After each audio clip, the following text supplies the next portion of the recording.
یادت باشه اینقدر با همه چی کنار نیا، اینقدر به خودت نگو بیخیال عیب نداره، چون تهش میبینی همه عادت کردن که تو همیشه اوکی باشی، که تو همیشه بفهمی، که تو همیشه ببخشی.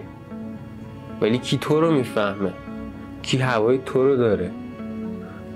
من میدونم چی تو دلت میگذره، من میدونم که چقدر سخته که هر جا که میری زیادی باشی، که انگار یه چیز اضافی، یه حضور بی اهمیت، یه آدم که فقط وقتی لازم باشه به یادش میفتن.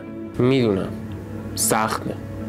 سخته که بری، سخته که فاصله بگیری، سخته که یه روز بفهمی آدمایی که براشون حاضر بودی هر کاری بکنی بدون تو هم راحتن.